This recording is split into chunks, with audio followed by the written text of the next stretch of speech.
বৰপেটাৰ পাছত মৰাণ নিশা ঘৰলৈ উভতা গহনা ব্যৱসায়িক লুট ডকাইতৰ লুটি নিলে 7 লক্ষাধিক টকাৰ সোণৰ গহনা নিশা মৰাণত সংঘটিত হৈছে ভয়ংকৰ ডকাইতি ব্যৱসায়িক প্ৰতিষ্ঠান বন্ধ কৰি ঘৰলৈ উভতি যোৱাৰ সময়তেই মৰাণহাট আৰক্ষী থানাৰ অন্তৰ্গত 2 নম্বৰ ৱাৰ্ডত সংঘটিত হয় ডকাইতিৰ ঘটনা ডকাইতৰ আক্ৰমণত আহত হয় এজন গহনা ব্যৱসায়ী আৰু তেওঁৰ এজন কৰ্মচাৰী মৰাণহাটৰ কামাখ্যা জুৱেলাৰ্ছৰ স্বত্বাধিকাৰী সুভাশিস কৰ্মকাৰ ওৰফে ৰাণাই আনদিনাৰ দৰে শুকুৰবাৰে নিশা নিজৰ ব্যৱসায়িক প্ৰতিষ্ঠান বন্ধ কৰি কৰ্মচাৰী এজনৰ সৈতে স্কুটিৰে ঘৰলৈ গৈছিল এটা বেগত ভৰাই হাতত লৈ গৈছিল সোণৰ গহনাখিনি ঠিক সেই সময়তে পিছফালৰ পৰা অনুসৰণ কৰি আহে এখন নীলা ৰঙৰ NS বাইক বাইকখনত আছিল দুজন হেলমেট পৰিহিত দুষ্কৃতিকাৰী চলন্ত অৱস্থাতে স্কুটিখনক পিছফালৰ পৰা জোৰেৰে ঠেলি দিয়ে লগে লগে পথত বাগৰি পৰে ব্যৱসায়ী ৰাণা আৰু কৰ্মচাৰীজন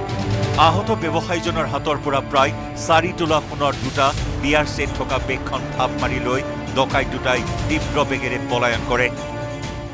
বন্ধ কৰি দোকানৰ বস্তুবোৰ আনি লৈ কিনে ঘৰলৈ গৈ আছিলোঁ ৰাস্তাত এইফালে গলিটোত সোমাই যোৱাৰ পিছত ধৰক দুৰ্গা মন্দিৰটো পাৰ হৈ থাকো পাৰি বাইক এটা পুৰা স্পীডত আহিলে পিছফালৰ পৰা দুজন মানুহ পুৰা ফুল মাস্ক হেলমেট পিন্ধা আছিলে আহি কিনে বেগটো ধৰি টানি আছে মই কোনোবা ধেমালি কৰি আছে তাৰপিছত গৈ টাউনতে কি হ'ল বেগটো ময়ো ধৰি মই এৰা নাই বেগটো ফালি গ'ল মাজত ছিঙি গ'ল বিয়াৰ ছেট দুটা আছিলে এক চাইডত নহয় এটা বেগত সেই বেগটো লৈ কিনে সিহঁতে পলাই দিলে আৰু আমি দুজন পৰি গ'ল পৰি কিনে উঠিবলৈ সময় নাপালোঁ পুৰা স্পীডত ফালি গুচি গ'ল গহনাখিনিৰ আনুমানিক বজাৰ মূল্য প্ৰায় 7.5 লাখ টকা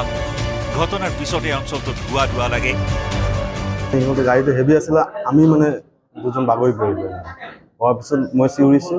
দাদা চিঞৰি আছে সিহঁতে ওলাই গ'ল নাম্বাৰ প্লেটটো ফ'ল' কৰিছোঁ কিন্তু কিবা এটা কাপোৰ দিয়া আছিলে মানে যোনখিনি সময়ত মই পৰি পেলাই মানে উঠি পেলাই চাম সিহঁতক সেইটো সময়ত মানে সিহঁতৰ আন্ধাৰটো পাই গ'ল তাত অলপ আন্ধাৰ আছিলে সেইটো ব্লু কালাৰ আছিলে দুজন হেলমেট পিন্ধা আছিলে ঘটনাৰ পাছতে স্থানীয় ৰাইজ আৰু মৰাণহাট আৰক্ষীৰ দল উপস্থিত হৈ আহত দুয়োকে উদ্ধাৰ কৰি ততাতৈয়াকৈ MMC হাস্পতালত ভৰ্তি কৰোৱায় ইতিমধ্যে নিশাই আৰক্ষীয়ে সমগ্ৰ অঞ্চলটোৰ CCTVৰ ফুটেজ সংগ্ৰহ কৰিছে বাইক আৰোহী দুষ্কৃতিকাৰী দুটাৰ সন্ধানত আৰক্ষীয়ে চলাইছে তীব্ৰ অভিযান নিশাৰ এই ঘটনাই মৰাণত সৃষ্টি কৰিছে তীব্ৰ চাঞ্চল্যৰ মৰাণৰ পৰা ৰিকেশ্বৰ বৰুৱাৰ report news 18 Assam north east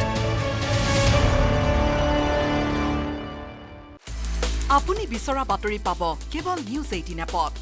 news 18 app download কৰিবলৈ স্ক্যান কৰক এই QR কোড গুগল প্লে ষ্টৰতো পাব এই নিউজ 18 এপ